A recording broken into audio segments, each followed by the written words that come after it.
Наркоситуация в республике остается непростой. Количество вскрываемых фактов употребления наркотиков гражданами за 5 лет выросло в 3 раза, но рост уже подорван. Во многом благодаря тесному взаимодействию с другими силовиками, признают наркоборцы.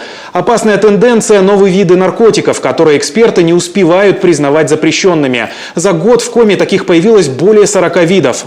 На слуху смертельная волна от спайсов. Вячеслав Гайзер предложил срочно развернуть профилактическую работу в интернете, где и в основном и сидят потенциальные жертвы наркодилеров. Максим Васильев о глубине проблемы. Нам надо научиться признавать ошибки. Так категорично, наверное, коллегию наркоконтроля еще никто из силовиков-руководителей не начинал.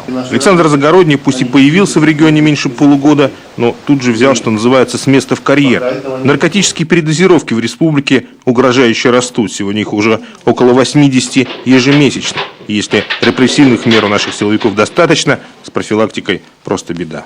Стоит признать недостаточно слаженную, а по некоторым направлениям даже провальную работу нашего управления по борьбе с наркопреступностью. Отчасти этому способствовали кадровые проблемы. Текучесть кадров в 2014 году составила 17,6%.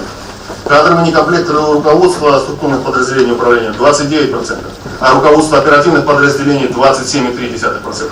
Это самые высокие цифры за последние 6 лет.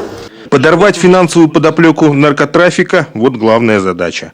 Схемы доставок все запутанней, наркодилеры все изощренней. Впрочем, с разоблачением групповых преступлений наркоборцы справляются. 28 уголовных дел тому подтверждение. Суровый и самокритичный анализ Загороднего Вячеслав Гайзер назвал жестким, но объективным. Законодательно в борьбе с новым трендом в мире зелья синтетическими наркотиками власти уже помогли. Теперь главное сделать закон прикладным.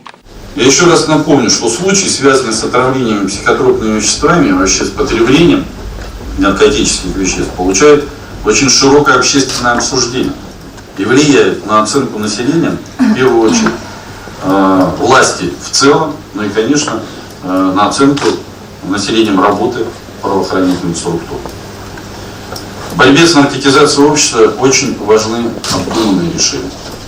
Необходимо принимать действенные и эффективные меры, и самое главное, те мероприятия, которые мы, собственно, с вами начинаем, доводить до абсолютного логического завершения. Логического завершения сегодня ждет вопрос расширения реабилитационной базы в республике. И это при том, что поручения даны были еще года 2 назад. Прокурору Коми Сергею Бажутову Вячеслав Гайзер поручил взять на личный контроль еще и этот вопрос. А профилактикой, в том числе и в социальных сетях, займутся все вместе, и силовики, и общественники. Максим Васильев, Олег Костромин, телеканал Юрган, Сыктывкар.